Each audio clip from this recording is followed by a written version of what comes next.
Yung sinasabi ko, no? Think of how faithful the Lord is. Monday, iniisip-isip ko yung Monday mula umaga hanggang gabi. Tapos hanggang throughout the week. At bumilang ka ng weeks, bumilang ka ng months, bumilang ka ng years. Opo. Ilang taon na ba? Amen? Mula, kailan ba kami pumunta rito? 1983. 83 ba tayo pumunta? 84. Ha? O yun, January 1983. Hanggang ngayon, no? Ilang taon? 37 na? 37 years? Ganun kabuti si God eh. Oo. At kayo din, kailan kayo dinala ng Panginoon dito? Isipin nyo. Alam nyo kung ang puso lang natin talaga malambot at talagang mararamdaman mo eh. Kung gaano kabait ni Lord eh. Kung minsan masyado tayong busy sa mga ginagawa natin, na even kung minsan magpapasalamat, di na natin nararamdaman eh. Oo. Pero kung, let's pause for a while. Let us really, yung meditate upon ba? Tingnan mo yung mga losses, yung mga difficulties na nadanasan mo. Gaano kahirap yun? After all those years. Tapos, hanggang ngayon, dito ka pa rin. Dito pa rin ako, di ba? Many of you, ito Sister Guy, hindi ko makakalimutan niya, umiiyak, pero nandyan eh. Sige lang. You know? Ngayon, we can say, kaya kayo mga kabataan, alam nyo, importante talaga. I'm talking to my sisters kaninang umaga. Tuwang-tuwa kami, kung minsan napapag-usapan namin yung anong pagkain, anong season, ganyan, anong mga ganito. Tapos naaalaala namin nung kami, bata pa ba? At usually po, ang ginagawa ko, binibisaya ko sila para, siyempre, sila doon, puro English na lahat eh. O, binibisaya kong ganyan, tapos yung mga terminologies. Tapos, sometimes we talk about families, our families, mga pamilya namin. Tapos, how did our fathers raise us up as our family? And it's really a blessing. At ang isang napag-usapan namin kanina, yung how we meet our partner in life. Na talagang we have a good family. Ano bang masasabi nyo? Iba talaga, pag na-meet mo yung right person sa pamilya, masaya talaga. Talagang wala kang mapagsisihan. It doesn't matter kung ano yung status ng buhay. Kaya sabi ko, mapalad tayo. Kaya kayo na mga young people, nako, huwag ninyong hayaang maging miserable ang buhay ninyo. Di bali ng hindi so much marangya, basta't importante ay, you find the right one at the right time. Sabi ko, oo nga, kayo, naghantay kayo ng matagal, ang tatanda nyo na. Kaya hindi na kayo nagkaanak. So, ganun. Pero, are you happy? Yeah, we are. Amen? Are you satisfied? Yes. Kaya sabi ko, sa ganda naman. Walang broken family. Wala. Bakit po? Naniniwala ako doon na pag na-raise ka talaga ng tama at sundin mo ang kalooban ng Diyos, you will really have an enjoyable family life. Kaya ganun lang. Opo. Kaya natitreasure namin yung pag-uusap namin ganyan. Isa pa ang ganda, sabi ko, at least, we are not,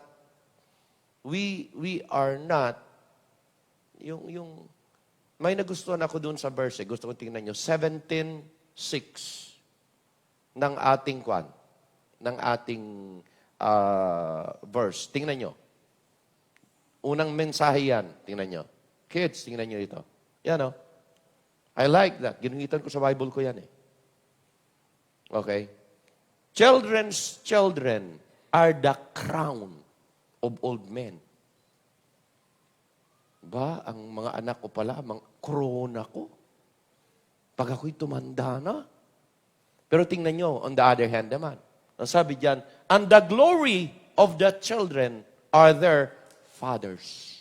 Ba, kaya kwan yung i-compensate both Amen?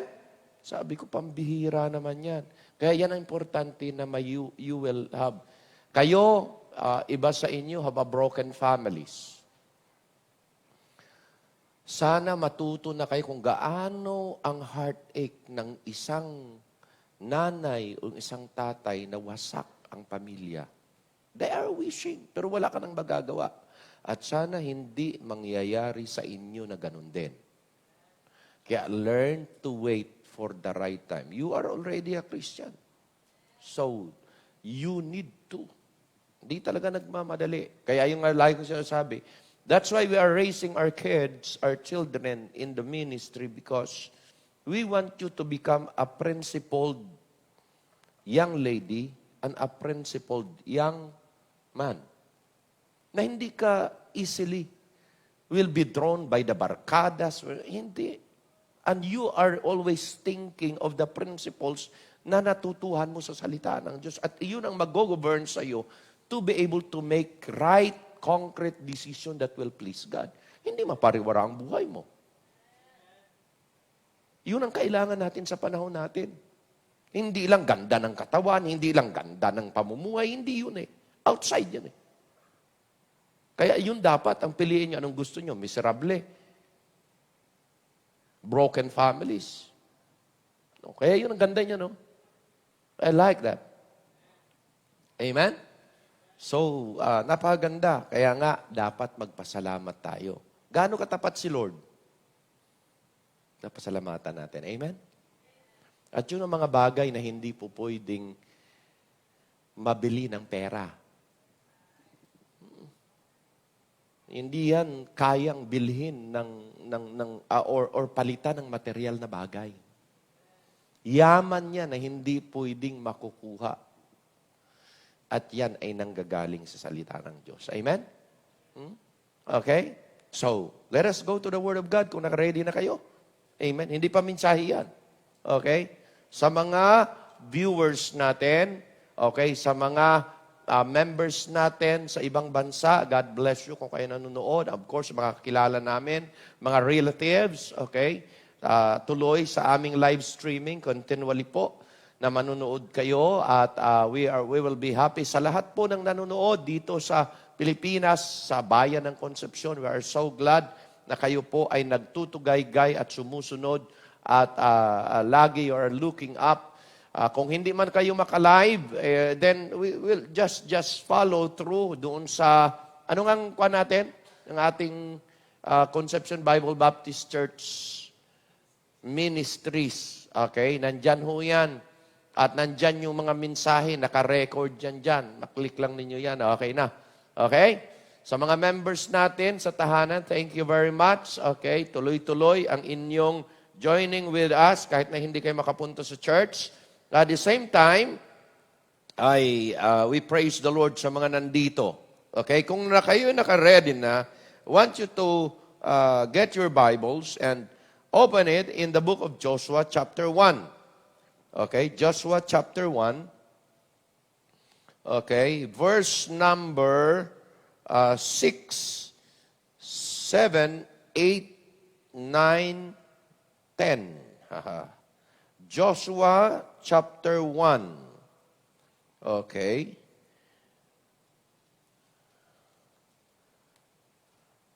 Wala pa Joshua. Okay.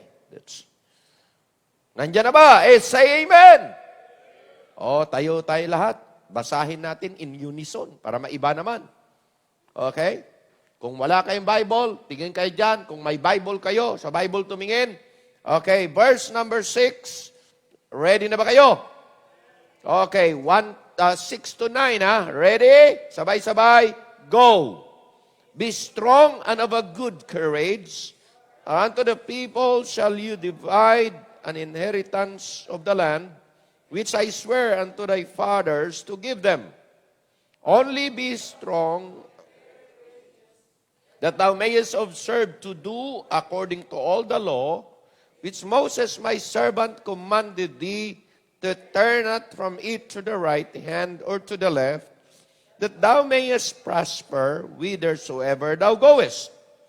This book of the law shall not depart out of thy mouth, that thou shalt meditate therein day and night, that thou mayest observe to do according to all that is written therein, for then thou shalt make thy way prosperous, and then thou shalt have good success.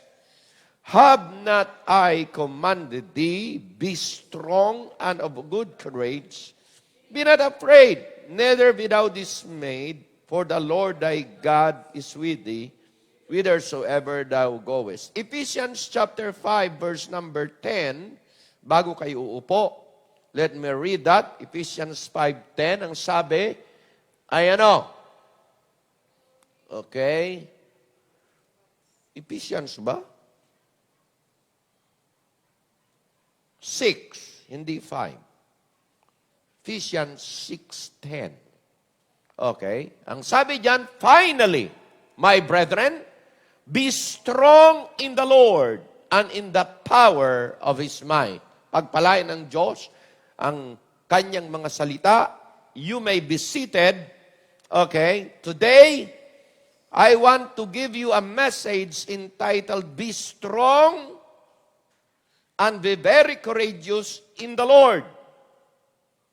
Kahit na may pandemya, kahit na may COVID-19, bakit po? Dahil ito ay kinakailangang nasa sa atin. Now, let me say this without a doubt, no one is exempted as far as this crisis of pandemic is concerned. Walang exempted. Okay? No person is immune or exempted to this crisis. Lahat po. Now, pag ikay tinamaan, it depends upon how you react and respond to the virus by your bodies. Pag tinamaan ka, ganun talaga. Mayroong sabi nila,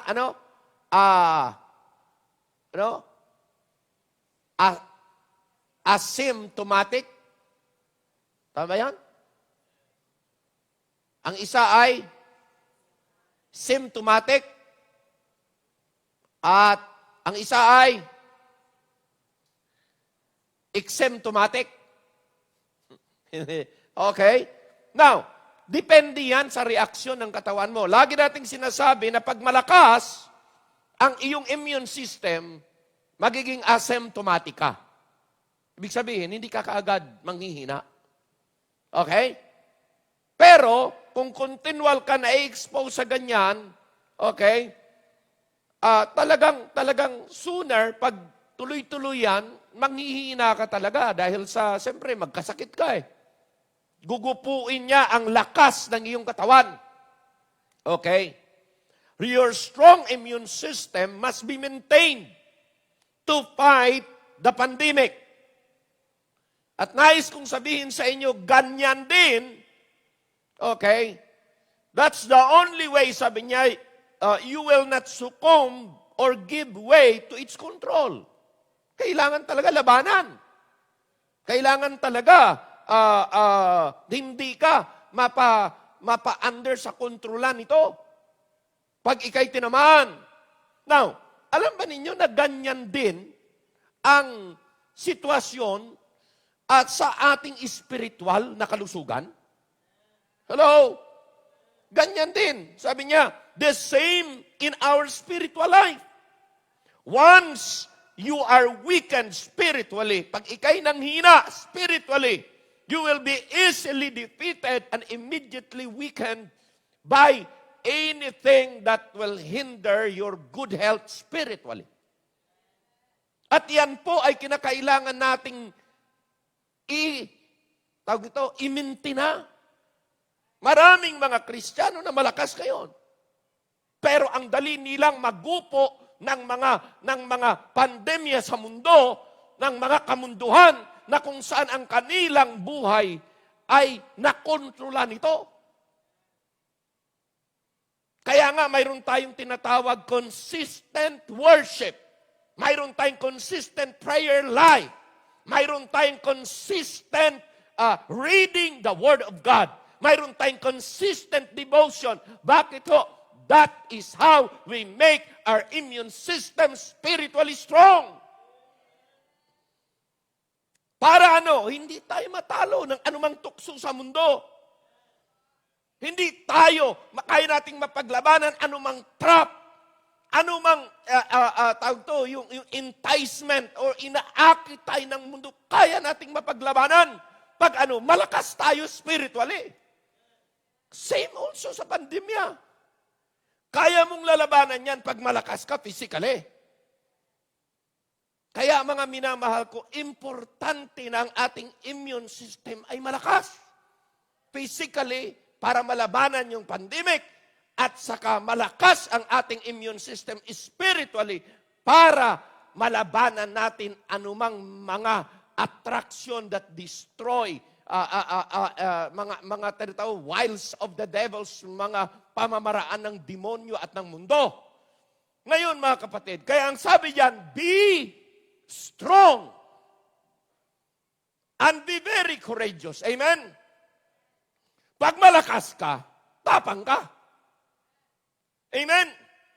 Pag malakas, matapang. Pag mahina ka, ala.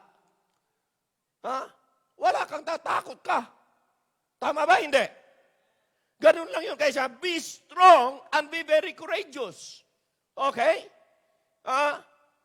The counsel, the challenge, and strong instruction was to be strong and be very courageous, son, in the Lord. Amen? This statement is in a passive voice that suggests that we cannot do it ourselves without God. Hindi natin magagawa ito sa sarili natin kung wala ang Diyos na tutulong. Kaya sabi niya, be strong where? In the Lord. Kailangan ng tulong. Na paano mo gagawin yan? Nagustuhan ko yung ginawa. At I think bunga yan ng discipleship ng mga ating mga kabataan, ng ating mga young people na, surprise ako eh. Maraming surprises ngayon. Hindi ko alam kung gagawa ng mga bata ito. Nagtatanong, bakit may devotion? Ano ang devotion? Yan. Ano yung reading of the Bible? Anong magagawa ng... Maganda pong mga tanong yan eh. Kasi kung mag-iisip, bakit kinakailangan kong gawin ito? Anong pinaka-purpose nito? Hello? At dahil dyan, magiging aware eh. Magiging aware ka, kaya pala ganito yan. Kaya pala may reading of the Bible. Bakit kailangan mag-pray? Kaya ganito yan. Amen? Ang isang pinaka-purpose lang talaga para ikay maging malapit sa Diyos, para ikay magiging malakas, para ikay magiging matibay. Amen? Para ang immune system, ang inner man mo are continually fed by the spiritual food that shall make you strong and could be able to stand anumang trials and testings. Pag wala yan, mahirapan ka. Amen? At importante yan. You may be strong physically, pero dapat balanse. Strong physically healthy, at dapat spiritually healthy. Pareho dapat yan. Sabi nga doon, the spirit is willing, but the flesh is weak. Malakas ka, ang principle dyan, malakas ka spiritually, mahina ka physically. Or pwede ring baliktad. Pero ang maganda, malakas ka na physically, healthy ka ka rin dapat spiritually. Tama, hindi? So, anumang mga gagawin po, physical man o spiritual, kaya nating paglabanan. Tama, hindi? Amen? Amen? So, iyan po. At how? Paano? Diyan po, in-emphasize ng mabuti. Alam ko, marami sa inyo nakarinig na ng mga mensahe. Ang dami ko rin, ilang beses ko ito na-preach dito. Pero alam nyo mga kapatid, ang sarap i-remind natin ang sarili natin na hindi tayo so much thinking of many things, tapos yung mga basic ay ating nakakalimutan. Amen? Oh, ano sabi niya? This book of the law shall not depart out of thy mouth. Verse number 8. Ano yan? Bible reading yan eh. Personal devotion yan eh. Amen? Meditate therein day and night. Oh, personal devotion, reading of the Bible yan. Part yan. Ano pa? Para mapalakas tayo. Oh, sabi niya doon, you must observe and do according to the law. Hindi mo lang dapat binasa, kailangan isagawa mo. Kailangan i-practice mo. Yan ang sabi sa verse 7. Ano sabi dun sa verse 7? Sabi niya, only be thou strong and very good that thou mayest observe to do according to the law. Kaya alam nyo, iba yung observing, iba yung reading, iba yung listening, iba yung doing.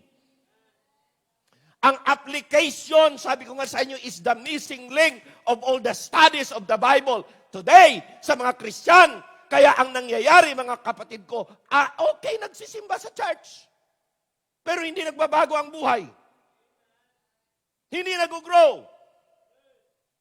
Paano ba masasabi, pastor, na ikaw, na ako ay nag-grow? Can you think of? Nag-grow ka ba talaga? Paano mo masasabi nag-grow ka sa pananampalataya? Namaya, nga, no? Sinasabi ko, nag-grow ako. Saang banda? Nag-grow ako sa pananampalataya. Malakas ang pananampalataya. Are you really sure? At tandaan niyo po ito. Sulat niyo.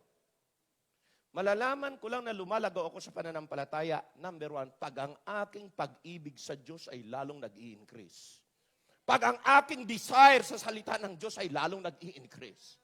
Pag ang paglilingkod ko sa Diyos ay lalong nag-i-enjoy, lumalago ang aking pananampalataya. Bakit po? Pag ikaw ay napasama lang sa grupo, pero ang iyong pag-ibig sa iyong ginagawa ay wala doon, you are not growing. Bakit mo? Makabase yan sa pag-ibig mo. Nakabase yan saan? Kung gaano mo nararamdaman na nag-i-enjoy ka at kung papaano mo lalo pang pursigihin na lalo ka pang makagawa something para sa Panginoon. Pag walang ganyan, wala kang desire, ang heart's desire mo ay getting slow.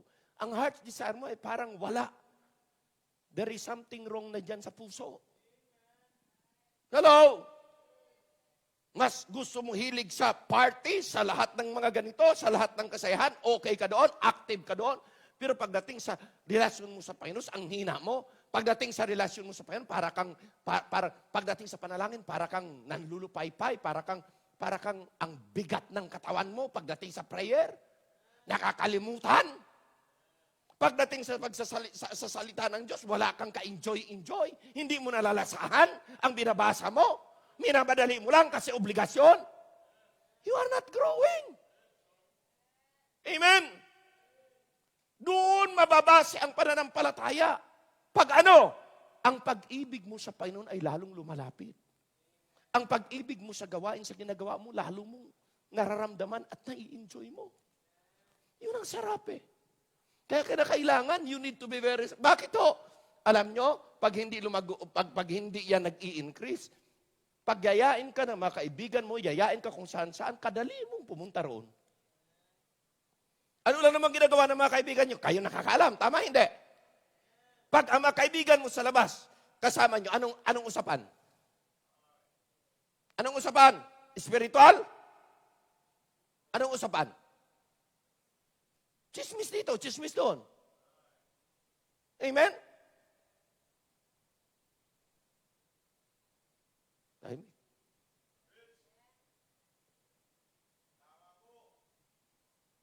Yan ang usapan. Boyfriend dito, boyfriend doon. Pag-usapan, ay ganda niya, ay ganda dito, ay nako, kakakilig. Salaman yan.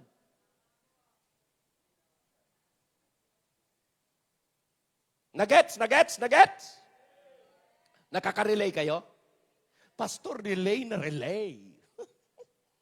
Tama hindi? Pagdating sa choir na naman. Ang boses ko nawawala. Pagod na pagod na. Pag sa Panginoon, ang tabang ng pakiramdam mo. Kailangan mo pang pilitin. At kung minsan, kinahihiyan mo na lang, nakakahiya kasi. Yun ba talagang pinaka-purpose? Tapos sabihin mo, kakanta ako sa Panginoon, ang lagu-laguan talaga. Malago ka sa labas! Malago! Sa labas! Sa loob. Katsura mo. Matsura ka. Ting puso. Oh, ma-fake mo si Lord? No way. Pwede, ang ganda-ganda ng damit mo. Ang importante, sabi ko nga sa inyo, hindi masama po na mapaganda sa labas. Pero kailangan balanse. Balansehin natin. The only way to be balanced is that spend time. Recognize the Lord. Okay?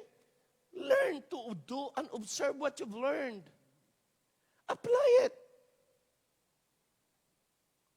Hindi po pwede nating i-fake. Maniwala kayo. Kaya maraming Kristiyano, so limited ang kanilang pag-i-involve, pagkalago, kasi po, so much limited ang time for God. We have so much time for a lot of things, but not of the Lord. Kaya nga, nagustuhan ko yung mga bata eh. Tapos sa Facebook ngayon, kasi pastor, sa Facebook ginigreet ako ng itong mga maliliit. Nasaan yung mga college? Wala. Mga college, wala paki. Pastor, salamat po. Kasi nakapag-preach ako, kaya ganyan. Pero kung hindi kayo ma-preachingan. Amen? Pero hindi gustong gawin nyo yan kasi obligado kayo. Wala rin kwenta yun eh. Wala rin. Dapat yun talaga ang greet your parents. Appreciate your parents. Kaya imperfect yan. Bakit kayo perfecto? Sabihin ko sa inyo, mas marami kayo. Hindi nyo maintindihan, magulang nyo. Pagdating na ng araw, pag kayo tumanda, makikita nyo rin. Pastor, hindi na ako tumanda. Salamat naman kasi kukunin ka na agad ni Lord. Okay. Alam nyo, kailanman nakikita ko, makinig kayo maigi. Kahit na gaano ka ninyo kalalaki, at gaano na ninyo kagaling, kahit gaano na ninyo kolehiyo, okay, mataas na inyong naabot, at maybe mga magulang nyo, di nakapag-aral dyan. So tandaan nyo po ito, ang magulang ay magulang. Malaki utang na loob mo dyan. Kahit gaano ka pa imperfect yan. Wala kang magagawa. Wala akong nakita sa Bible na ang anak ay pwede niyang iduro at pwede niyang sisihin ang magulang niya. Hindi. Ang karapatan talaga sa Bible, magulang, hindi anak. Under ka sa poder ng magulang mo, you need to submit. No matter what. Kahit nagaano ka pa katuwid. Bakit po? Yun talaga nakalagay sa Bible. Wala akong magagawa eh. Amen? Ganun din yan sa simbahan. Bakit si pastor nagsasalita? Dahil hate kayo? No, I love you eh. Mahal ko talaga. Mga kabataan natin. How I wish. Kaya sabi ko sa inyo, hanggang ngayon, maraming young people dumaan sa kamay ko. Mula pa noon na ang buhay ngayon ay wala. Miserably buhay. And some of it, mga young people na relatives ninyo, pagkatapos ngayon, may mga pamilya na, pero miserable. Bakit? Alay. Sila po ay dumating na lang sa paglago na ganyan, hanggang doon na lang. Tapos pupunta naman sa simbahan, parang religious ka na lang. Pero hanggang na lang. Pero continual na paglago, continual na improvement, wala. Bakit po? Kasi they cannot move on na. Sayang. Potential? Yes, they have all the potential. They have the talents. Yes, they have. They have the wisdom of this world. Pero, hindi mo nagagamit kay God. Paano? What is the use? Amen? We must be you must straightly follow it. Yun ang isa doon eh. Isa pa, hindi lamang iobserbahan mo isa buhay mo, pero sabi niya, you must straightly follow it. Ano sabi sa verse number 7? Turn not it from to the right. Hindi ka po pwedeng lalayo dyan. Ang Bible, sabi nga nila, mayroon sabi niya, bakit ganoon ang Bible, Pastor? Ang sakit. Pag nagbasa ka, kaya ayaw ko magbasa eh. Kasi nasasaktan ako eh. Alam nyo, sabi ko, ang Bible kasi, diretso lang. Kung ano nakasulat yan, diretso lang yan, pahak. Diretso lang. Ngayon, pag ikay may paniwala na nakabalagbag dyan, malaparis ka, pak. Tatamaan yan, pak. Ano bang buhay na nakabalagbag yan? Malaparis yan. Hello? Kaya masasaktan ka, totoo hindi. So ang kailangan, gaganyan ka. Para hindi ka tatamaan. Umayon ka. Ala kang babalagbag. Ang prinsipyo mo, huwag bumalagbag. Ang pamumuhay mo, huwag bumalagbag dyan. Huwag maging hadlang yan. Kasi tatamaan ka talaga ng salita ng Diyos. Pero pag umayon ka, ayon lahat, ayon, pero hindi ka tatamaan. Bakit po? Naayos eh. Nanuhaan nyo? So sabi niya, turn it not to the right hand or to the left. Just live your life according to God's will. Ano pa? That thou mayest what? Ang reward, yan Thou mayest prosper, saan ka man pumunta. Hay! Amen? Saan ka man pumunta at anumang pamumuhay, magtatagumpay ka talaga. Okay? Next. Okay? Then, what? Thou shalt have good success. Yan ang reward na eh. Gawa ba ni pastor yan? Hindi. Gawa ni Lord yan eh. Yan ang pamantayan ni Lord. For a good life, for a beautiful future, for a good success. For prosperous life. Sabi ko nga sa inyo, naturo ko na dito na, aanhin mo, may pera ka nga, pero problematic ka naman sa physical. May pera ka nga, problematic ka naman sa pamilya, wasak-wasak ang pamilya. May pera ka nga, maganda nga ang tahanan, maganda nga, pero emotional problem ka naman, hindi ka ano naman ibig sabihin? Lahat yan dapat, may blessing, pero lahat dapat yan wala, para ma-enjoy mo. Hello? Alam nyo, kahit na ang buhay minimal lang, ang buhay simple lang. Pag ang iyong buhay ay according to God's will, ikaw nang pinaka-fulfilled at masayang tao sa balat ng lupa.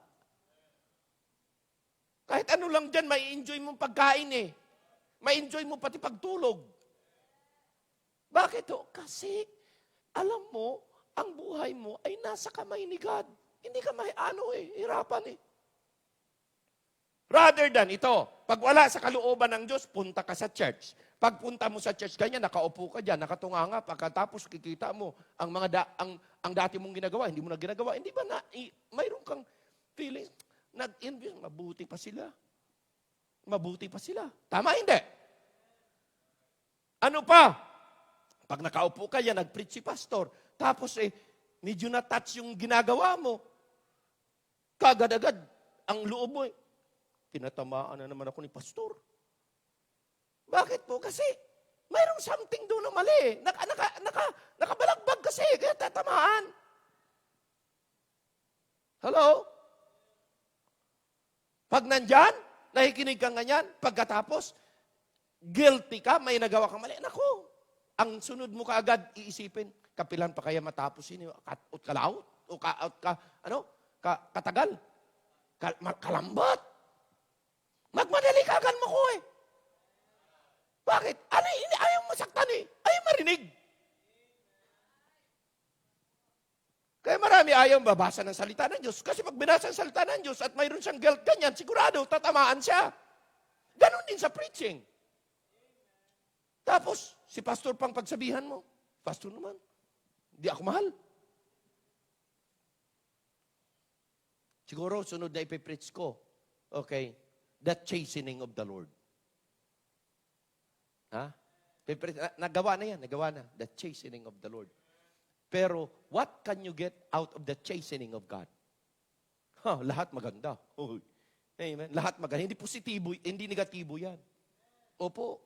Alam mo bakit? Mahal ka ng God eh. Kaya may chastening dahil may pag-ibig. Kung walang pag-ibig, wala. Paborang ka ng payo, bahala ka kang biye mo. Amen?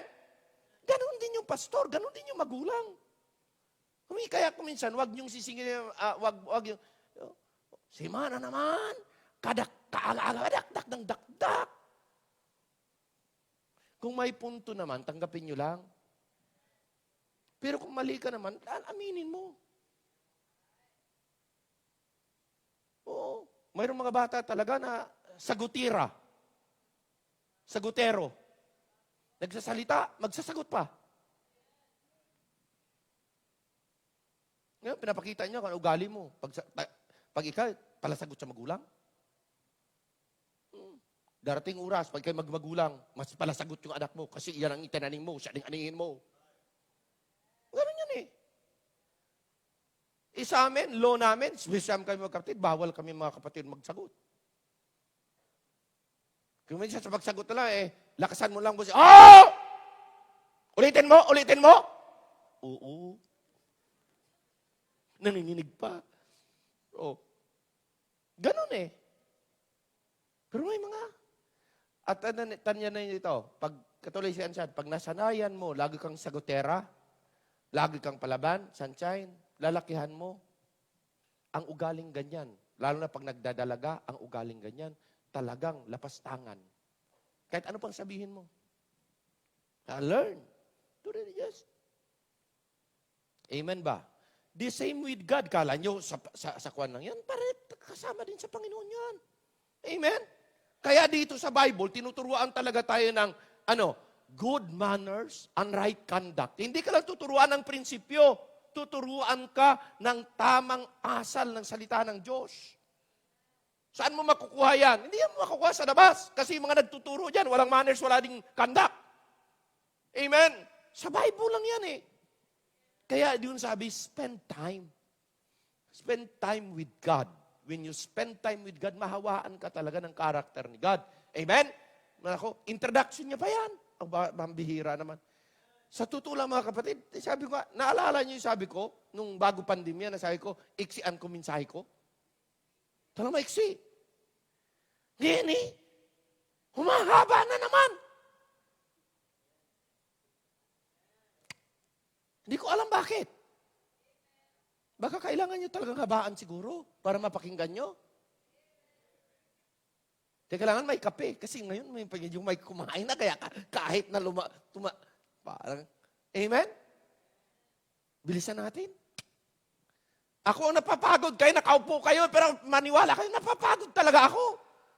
Kaso lang, hindi ko naman pwedeng i-shortcut. Next, the promise. Tingnan po. Okay. Pag you are strong and very courageous, ang unang promise is victory. Verse 5. Ano sabi sa verse 5? Sabi niya ito, no man shall be able, there shall be no man be able to stand before the older days. Ayaw mo ba yan? Na pambihira, hindi ka matatalo kung anumang mga kalaban na mag-aatake sa'yo? Ayaw mo ba yun? Anumang mga atake ng demonyo, atake ng mundo sa'yo, kaya mong paglabanan, hindi ka matatalo? Ayan o. Okay?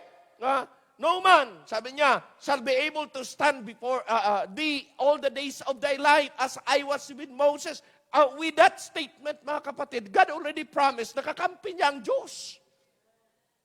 God already promised that God will be with him in his leadership, in his traveling, in his life on earth. All the days of thy life, kasama mo ako. Huwag kang mag-alala. Ang bihira yun. Ang ganda. Okay? Sige. Okay?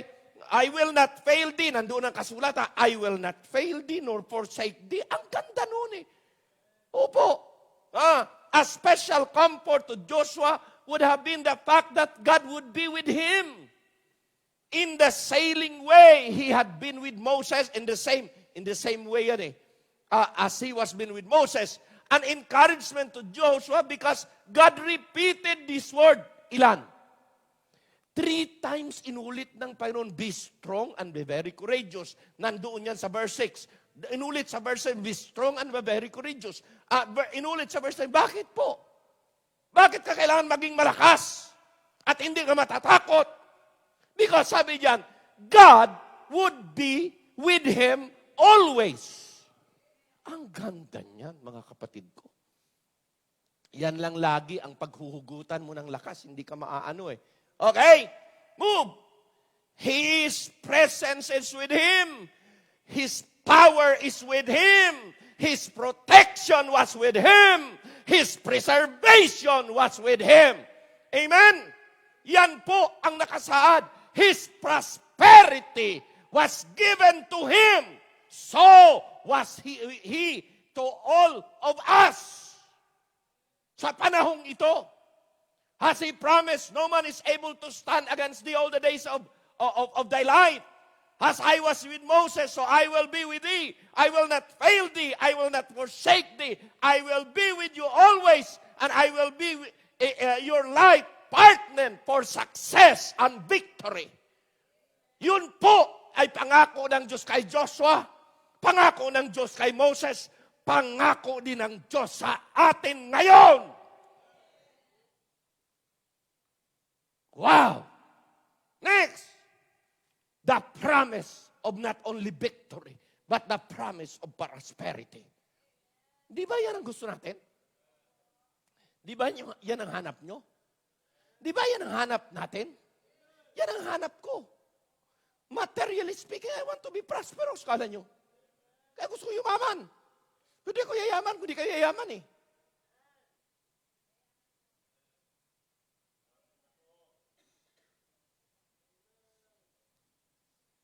Nakinig maigi. May nag-post ang isang pastor. Sabi niya sa ito, when a pastor needs a car, he will demand to the church a brand new car. But when a member needs prayer, when members need something, he just needs prayer. Sabi ko, maganda. Tapos sabi ko, may mga nag-post doon. Sabi ko, I've been pastoring for 37 years. Up to now, I don't have a brand new car. Sabi ko. Pero dapat maintindihan natin, sabi ko, na napaka-importante na ang isang tao must be content and satisfied. Ako, satisfied ako sa second-hand car. Kontento ako. At napaka-importante na ang pastor hindi magdidemand sa kanyang mga membro. Kung di ang kanyang mga membro ang siyang mag-initiate. Because pinaganda at tinuruan for many, many years, tinuruan ng pastor kung paano magiging prosperous ang buhay ng kanyang mga membro. In return, pag naturuan sila ng tama, they will take the initiative. Mali na ididemand ng isang pastor na siya'y bibilhan ng brand new car na hindi pa naman kaya ng mga membro niya. Hello? Kailangan patunayan mo muna. And it will take many years. Pero tanong, satisfied ka ba? Kasi ang punot dulo ng lahat, dapat kontento ka. Satisfied ka. At huwag mong ikukumpara ang sarili mo sa iba. Amen? Hindi po pwede. Ako, satisfied ako. Sabi ko, ako'y naniniwala, darating ang oras, magkakaroon din ako. Darating ang oras. Pero sabi ko, aantayin ko. Paano, pastor, mo malaman na oras na? Pag nakita ko na may mga young people na nagmilyonaryo na dito, palatandaan na yan. At sila ang bibili, hindi ako. Maraming mga pastor, sabi ko, maraming magagandang sasakyan, bago pa lang. Bakit? Nakapuntang Amerika eh. Hello? And they buy their own car. Okay lang yun. Pero ako kasi, ang prinsipyo ko, hindi ko gusto na ibang tao ang bibili sa akin. I don't like that. Bakit? Saan ang glory? Nandun sa kanila eh. Magsisinungaling pa ako. Bigay ng membro ko, hindi naman pala. Hello? Amen? Pero iba, yung mga membro talaga. Bakit po? Kasi nakita ko, ang pag-alaga ko ay nagbunga. At napaganda ang kanilang mga buhay. Totoo, hindi? Pag hindi ganyan, mahirap. Kaya tama na muna. Na kontento ka. Amen? Satisfied ka, doon mag-uumpisa. Now, kayo rin, pag kayo naghahangad ng material blessing, learn to be satisfied and content. And learn to apply the principle of financial. Hoy, narinig nyo? Financial? Yun ang kailangang unahin nyo. Pag hindi mo na ma-apply yan, naku, mess up yung finances mo. The presence of God will never be withdrawn from Him. Yun ang kagandahan eh. Ano sabi sa 31:8, Deuteronomy? Sabi niya, and the Lord, He it is that go before thee. He will be with thee. He will not fail thee, neither forsake thee. Fear not, neither be thou dismayed. Ang ganda eh. Bakit po? Because ang presensya ng Diyos pag nandyan ay, mga kapatid, hindi ka talaga mabibigo. Those that go where God send them shall have Him with them wherever they go. Yun yan eh. Pinaka-the best companion in life is God. Pinaka-the best yan. Siguraduhin mong kasama mo yan. Siguraduhin mo saan ka magpunta, nandyan si God. At pag si God ay nandyan lagi, hindi ka talaga maliligaw. Amen? This do not only mean more than mere financial success. It includes spiritual well-being, emotional well-being, physical well-being, because this is the balanced prosperity. Ang iba dyan, may prosperity physically, pero pambihira. Hindi prosperous emotionally. Wala rin. Balanced prosperity sa buhay Kristiyano ang importante. At yan ay hindi po pwede na baliwan. He must conform himself in everything to the, saan? Law of God. Okay? Make His law His rule of life. Yan dapat. Sino mag-a-apply niyan? Si pastor? No. Ang magagawa ni pastor is to preach. Pero ang mag-a-apply ng rule of law sa buhay mo ay ikaw, hindi si pastor. Hindi niya magagawa yan eh. Ang dami-dami nyo. Pagkatapos isa-isahin ko, abay, mamamatay ako dyan. Amen? Pero ituturo ko, nasa sa inyo, pag in-apply nyo, kayo ang magbi-benefits noon. Amen? Amen? Amen? Okay, he must meditate day and night, make it his main business in life. Amen? Kaya yung ginagawa niya sa discipleship, maganda. Yan ang main business ng isang Kristiyano sa buhay. Marami kuminsan tayong business. Pero main business natin ay meditate therein day and night. Hello? Ha? Tingnan nyo, Ecclesiastes, wala yan dyan. Ecclesiastes chapter 12, I think verse number 13 and 14, tingnan nyo. Ano sabi? Let us hear the conclusion of the whole matter. What? Fear God. Hindi sinabi magpakayaman. Hindi Fear God. And what? Keep His commandments, for this is the whole duty of man. Why? May 14 pa. Ang sabi ay ito, for God, sino ang mag-bring? God. Hindi ikaw. Tatawagin ka ng Diyos doon sa judgment. God will bring every work into judgment. Kahit anong mga nakasekrito mo pa, tapos yan. Lalabas doon yan. Good man yan. Okay, or evil. Sekrito man yan, lalabas doon yan. Amen? Kaya maganda na dito pa lang sa lupa, namumuhay na tayo, nakalugod-lugod sa harapan ng Diyos. Okay? Doon mo na, verse 3, number 3, di ko pa nabasa yun Balik mo. Okay? He must not let it depart out of his mouth. But there was no accusation to make new laws. Sabi kay Joshua, gumawa ka ng bagong law. Hindi. Kung ano nang nakasulat, isagawa na lang. Those that was committed to him must be carefully and faithfully keep. Yun lang ginagawa natin, mga kapatid. Amen? Last, the promise of not only prosperity but good success. If you will be strong and be very courageous, pinangakuan ka ng victory. Pangalawa, pinangakuan ka ng prosperity. At pangatlo, pinangakuan tayo ng hindi lang success, very, very good success. Ha? Amen? Verse 8, this book of the law shall not depart out of the, but thou shalt meditate therein day and night, and thou mayest observe to do according to all that is written therein, for then thou shalt make thy way prosperous now, and then thou shalt have good success. Mga kapatid ko sa pananampalataya, mga minamahal, mga membro sa simbahang ito, pinangako na ni God sa atin ang tagumpay. When God promised the victory, considered it to be done.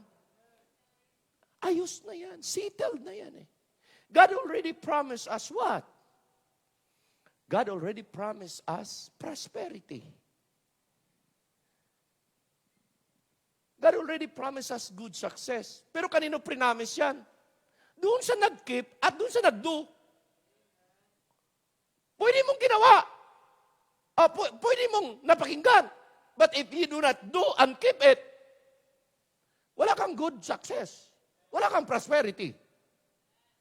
O siguro, makapamuhay ka, normally. But hindi. Hindi pinangako sa iyo yan. Pinangako kasi yan doon sa mga, meditate therein, keep it, and do it. Observe it. Then thou shalt make thy way prosperous, and then thou shalt. His success depend more on his spiritual state and his degree of obedience to God. You know? Nakabase po ang kanyang success doon sa degree, sa pagtaas ng kanyang pagsunod at pagtupad sa salita ng Diyos. Doon nakabase ang good success. Hindi po sinabi success dahil ako ay natanggap sa trabaho. Dahil ako'y nagkaroon ng magandang buhay. Hindi ho, ang good success dito talaga nakasalalay. Sa spiritual things. Okay? Than to any military strategy. Kaya alam mo, ang success ni Joshua, hindi doon sa strategy ng physical material eh. Hindi. Okay? Hindi po sa success ng mga tao, kundi success talaga dahil ang kanyang dedication and obedience to God ay nandun at sinasamahan siya ng Diyos. God is saying to him, I have given you divine warrant, divine power, divine authority, divine anointing. Therefore, I will help thee, give thee good success, approve thee, accept thee, and reward thee. That is also the promise to all of us who believe our life according to God's word. Okay? Who live our life according to God and practice to exercise dependence on His presence and His power. Doon pa rin yan. Papasok. Kaya alam niyo mga kapatid, sa akin ang good success talaga ay kung saan dependence ako sa Diyos. Hindi ako dependent sa sarili ko. Yun talaga ang good success eh. Okay? As I close, nais kong ibigay ito sa inyo. Okay, Joshua 1:16 to 18. Ang sabi, they made a promise. They made a promise to God. They made a promise to the Lord. Yung mga tao na nakapakinig ng ganyan, anong sabi nila? And they answered Joshua saying, all that thou commandest us we will do. And whithersoever thou sendest us, we will go. Ano pa? According as we hearken unto Moses in all things, so will we hearken unto thee. Only the Lord thy God be with thee, as he was with Moses. Ang sabi ng mga tao, Joshua, basta't nakikita namin na sa buhay mo nandyan ang Diyos, ano man ang ipapagawa mo sa amin, ano man ang aming gagawin, Ano man ang nais mong iutos sa amin, gagawin po namin. Ha? Okay?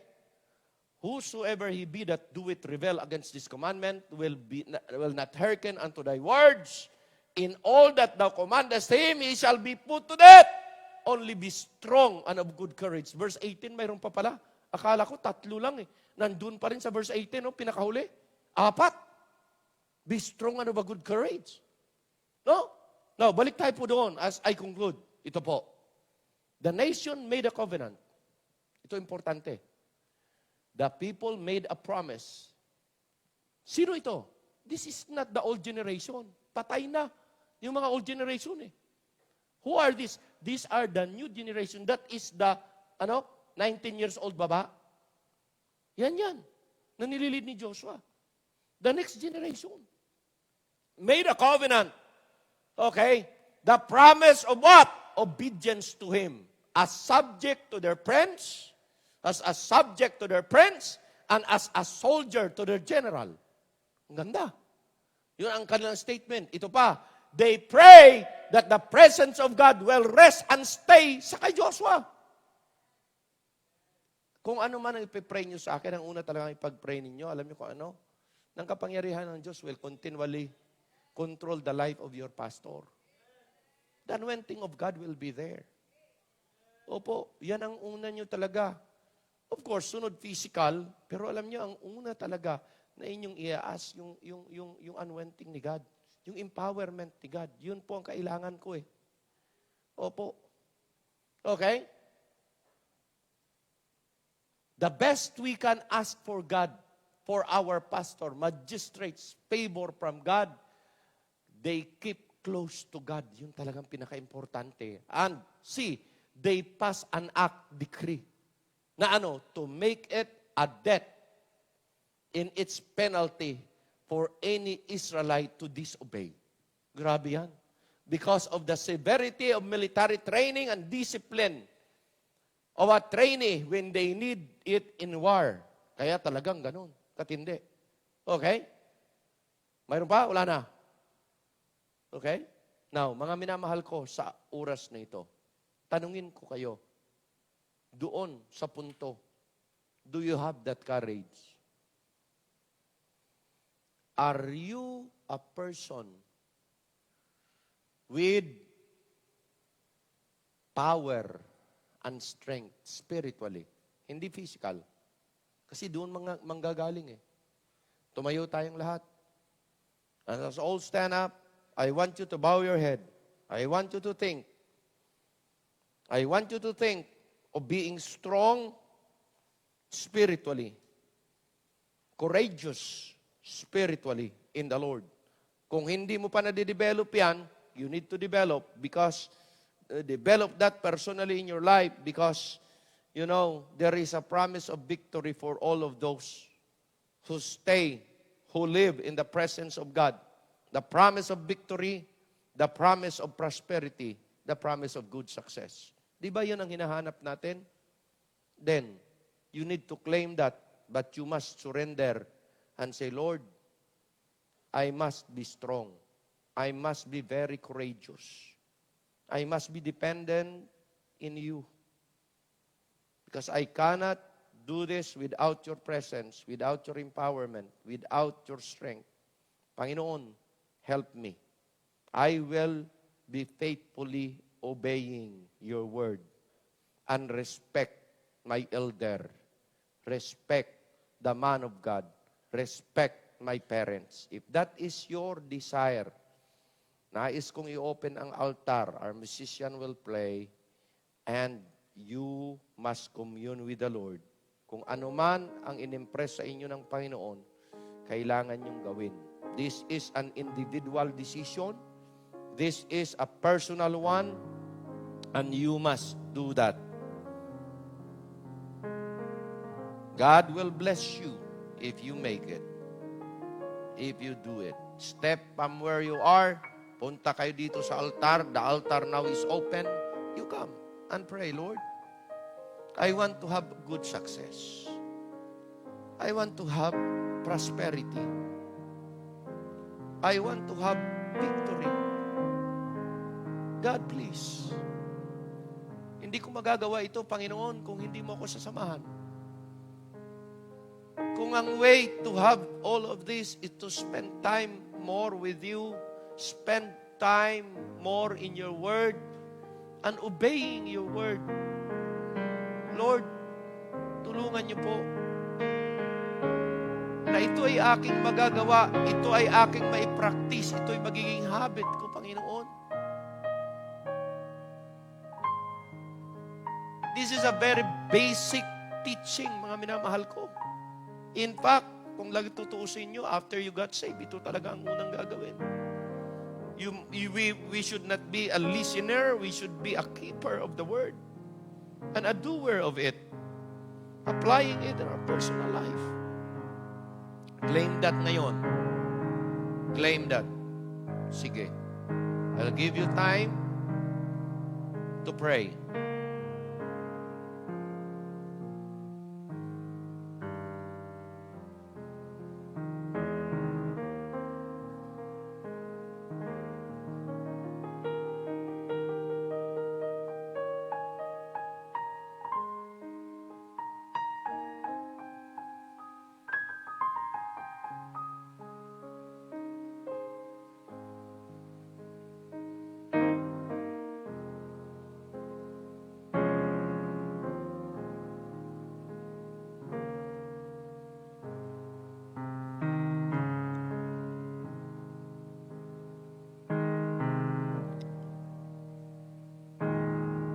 Dakilang Diyos at Amang Banal, salamat po sa inyong mga anak na kinausap kayo. Grant their desire. Grant their request. Ano man ang kanilang sinabi, Panginoon, ipagkaloob niyo po. Ano man ang kanilang dedication, tanggapin ho ninyo. God, develop us more. Help us to keep on growing. Because ito po ang nagbibigay luwalhati sa inyong pangalan. Lord, may mga mali, may mga pagkukulang, dalangin kong inyong ipagpatawad. Continually, O Diyos, tulungan niyo ang bawat members, ang bawat kapatiran sa pananampalataya, sa iglesyang ito, dito man sa church, sa bahay man, will continually kami growing, O God. At patuloy naming maklaim ang inyong pangako. At makamtan namin at maranasan namin ang pinangako ninyong tagumpay, ang pinangako ninyong pag-unlad sa buhay, at ang pinangako ninyong good success. Bless all of our people. Mamagnify kayo sa araw na ito at sa service na ito. Maraming salamat po. Binabalik namin sa inyo lahat ng pasasalamat, papuri. For this all we pray in Jesus' name. Amen.